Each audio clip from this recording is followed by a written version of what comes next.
Bitcoin's crash off its all-time high and then its sudden collapse last week left a lot of people stunned. It took a couple of days, but now we finally have the data to see exactly what happened and why. Everyone had a theory. Some said it was a Hong Kong fund. Others blamed a carry trade unwind or a large forced liquidation. I went through the ETF flows, the options data, and the CME basis trades. And what I found was this. There was no single culprit.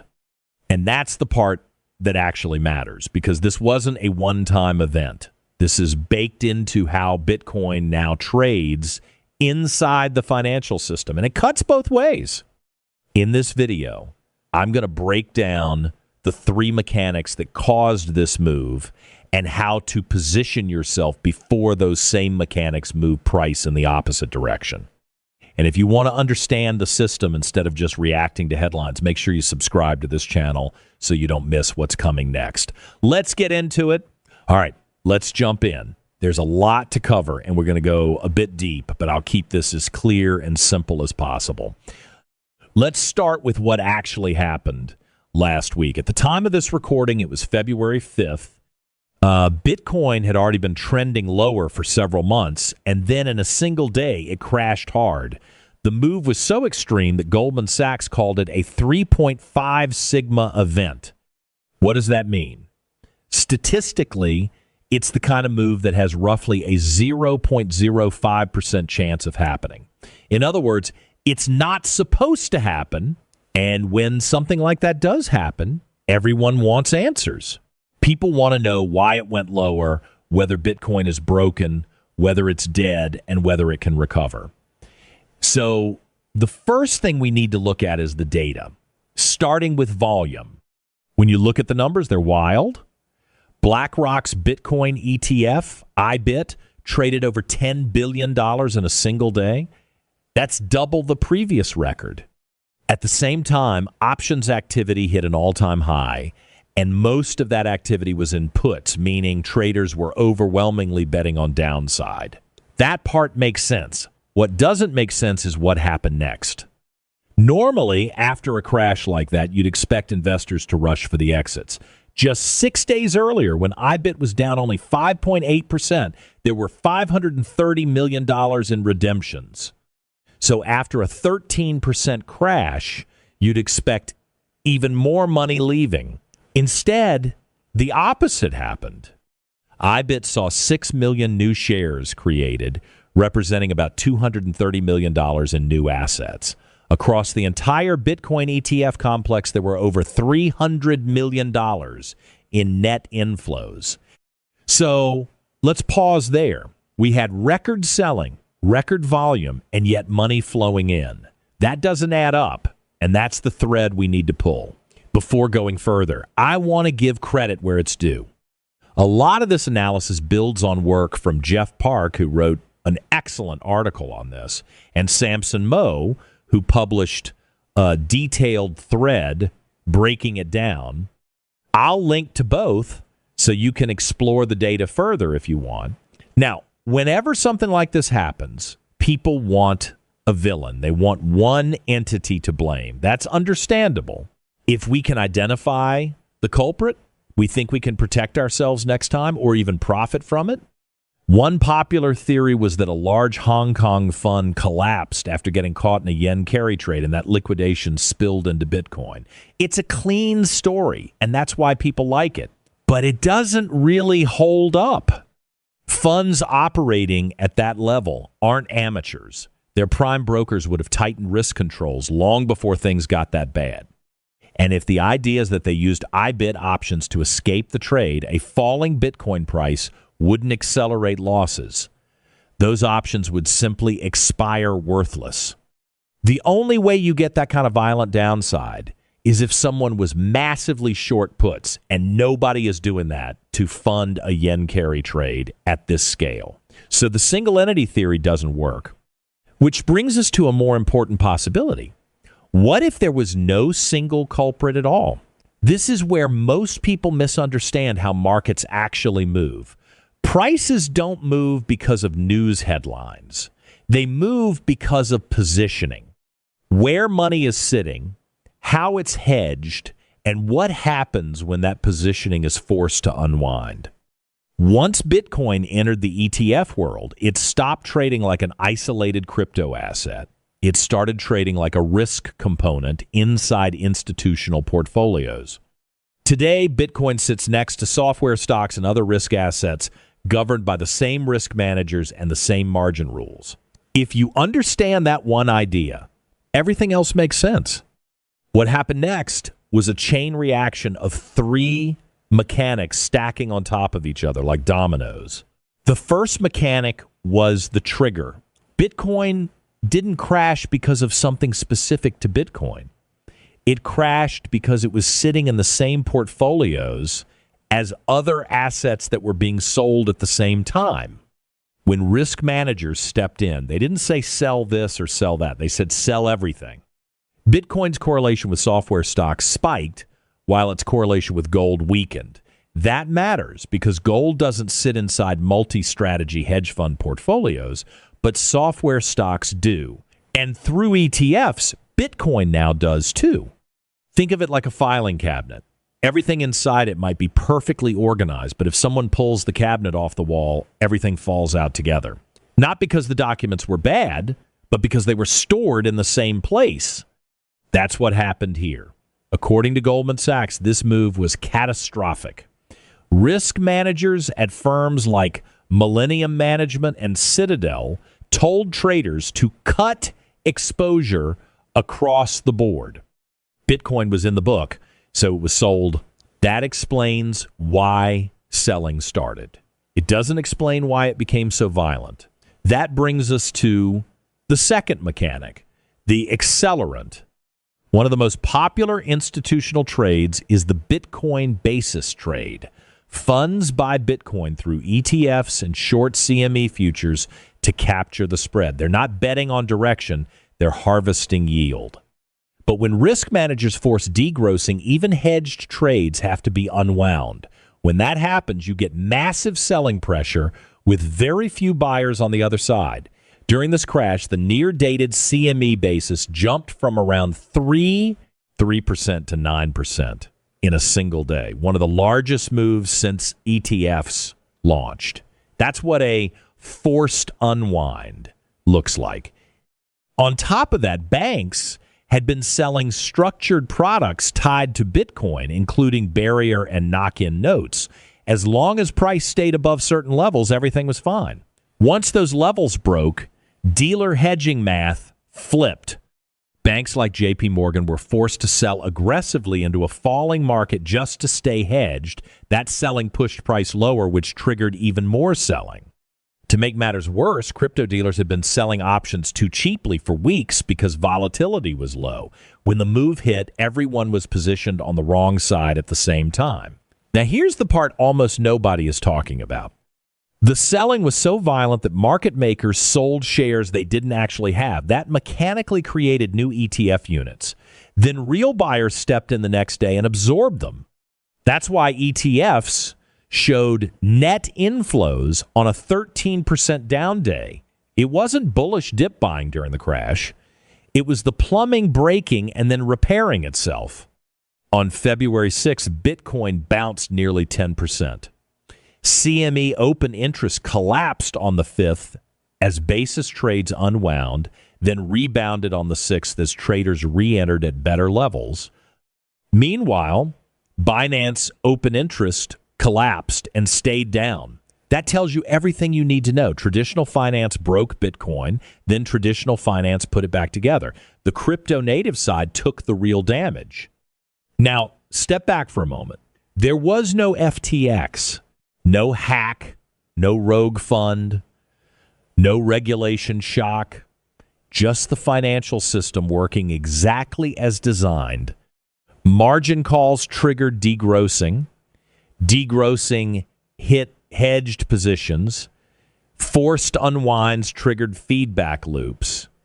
And the whole thing cascaded. That sounds scary to most people. They think it means Bitcoin is fragile. But the data tells a different story. The old playbook doesn't work anymore. Halving cycles, on-chain indicators, and historical patterns were built for a market structure that no longer exists. Bitcoin doesn't just trade on crypto exchanges anymore. It trades inside the most complex financial plumbing in the world.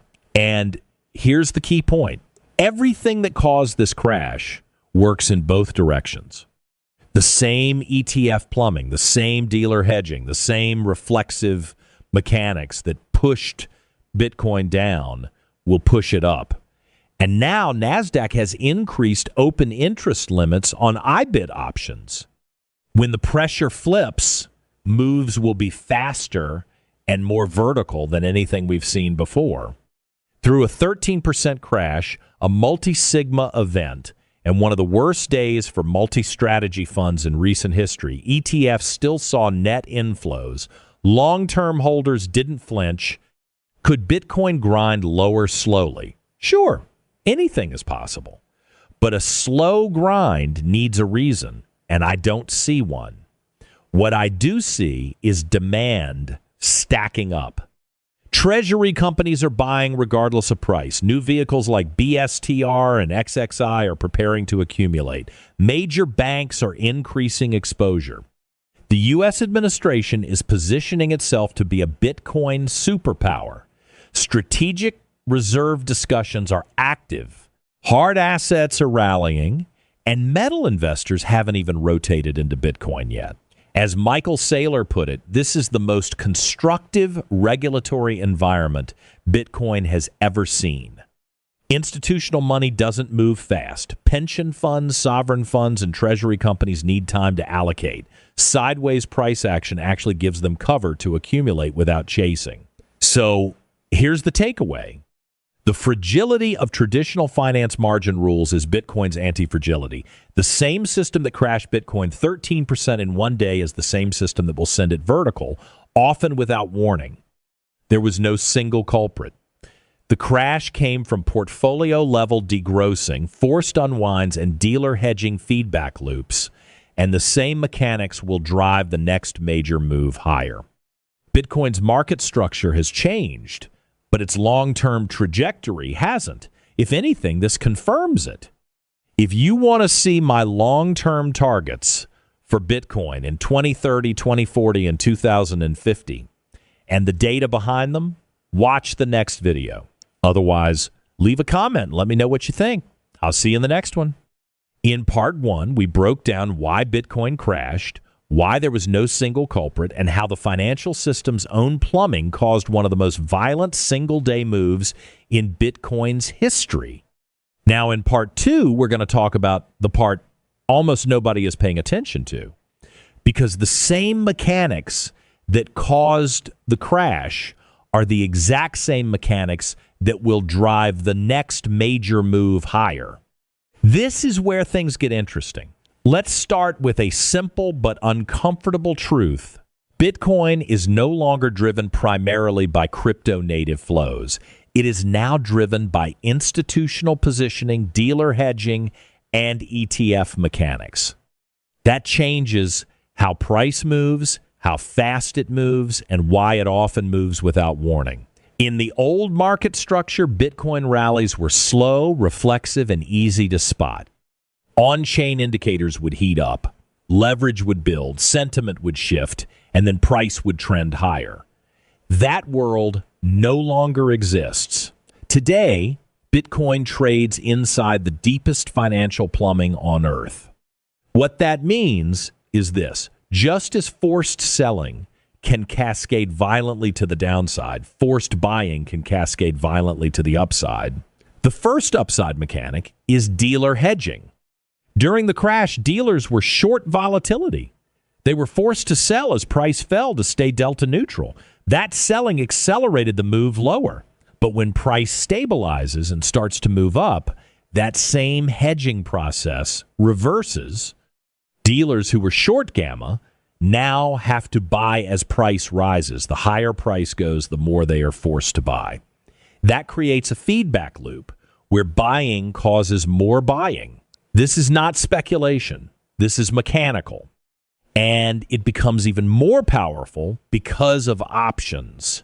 After the crash, implied volatility repriced sharply higher, but positioning is still asymmetric. Many investors who missed the ETF launch or the early part of the cycle are now waiting for confirmation before deploying capital. When price starts moving higher, that confirmation comes quickly, and it forces options hedging in one direction. Now add ETFs to the mix. ETF inflows are not discretionary in the way most people think. When demand for ETF shares exceeds supply, authorized participants must create new shares by buying underlying Bitcoin. That buying is mechanical. It does not care about headlines, sentiment, or valuation. In part one, we saw how ETF plumbing absorbed the crash. In part two, we need to understand how it amplifies upside. When price begins to rise and options dealers are forced to buy, ETF demand increases at the same time. That creates a two-layer feedback loop. Dealer hedging pushes price up, which increases ETF demand, which forces more spot buying, which pushes price higher. Again, this is how vertical moves happen. Another important change is that NASDAQ has increased open interest limits on IBIT options. That may sound technical, but it matters a lot. Higher limits mean more leverage can be expressed through options. More leverage means more hedging. More hedging means stronger reflexive moves. In simple terms, the ceiling for volatility has been raised. Now let's talk about positioning. After the crash, crypto native leverage was largely flushed out. Binance open interest collapsed and stayed low. That means speculative excess was removed from the system. Meanwhile, CME open interest rebounded quickly as institutional players re-entered at better levels. That tells us something critical. The fast money was washed out. The slow money stayed engaged. Institutional capital does not chase price the way retail does. It accumulates through periods of uncertainty, sideways action, and boredom. It needs time to size positions, manage risk committees, and deploy capital gradually. That is exactly the environment we are in right now. Treasury companies are accumulating Bitcoin without regard for short-term price moves. Their mandate is not to trade volatility. It is to acquire a strategic asset. New vehicles are preparing to come online and do the same. Banks are increasing exposure. Structured products are being repriced. Regulatory clarity is improving. And capital that previously could not access Bitcoin now can. As Michael Saylor has pointed out, this is the most constructive regulatory and institutional environment Bitcoin has ever seen. The irony is that the same margin rules and risk controls that caused the crash are what give Bitcoin its anti-fragility. Traditional finance is fragile by design. It is built on leverage, margin, and risk limits. When stress appears, positions are cut indiscriminately. But when stress disappears and risk budgets reopen, capital flows back just as mechanically. Bitcoin sits inside that system now. That means upside does not require a catalyst in the traditional sense. It does not need a headline, an ETF approval, or a macro shock. It only needs positioning to shift. And when it does, the move will not look like past cycles. It will be faster, it will be sharper, and it will feel unjustified to anyone looking for a narrative. This is why many people will miss the next major move. They are waiting for confirmation that will only arrive after price has already moved. Now let's bring this home. The recent crash was extreme, a multi-sigma event, something that statistically should not happen often. For Bitcoin to repeat that kind of downside move without a new systemic shock would require another rare event. Could price chop sideways or drift lower? Possibly. But there is no structural reason forcing that outcome. What there is instead is accumulating demand, reduced speculative excess, improving infrastructure, and a market structure that amplifies upside just as aggressively as it amplifies downside. The same plumbing that caused panic selling will cause forced buying. The same ETF mechanics that absorbed a 13% crash will fuel the next vertical rally. And the same reflexive feedback loops that terrified investors last week will reward those who understand them next. Bitcoin has not become weaker by integrating into traditional finance. It has become more powerful. And once this system turns, it will not give many people time to react. If you want to understand where this leads long term, including my targets for Bitcoin in 2030, 2040, and 2050, watch the next video. If you have questions or disagree with this framework, leave a comment. I read them all.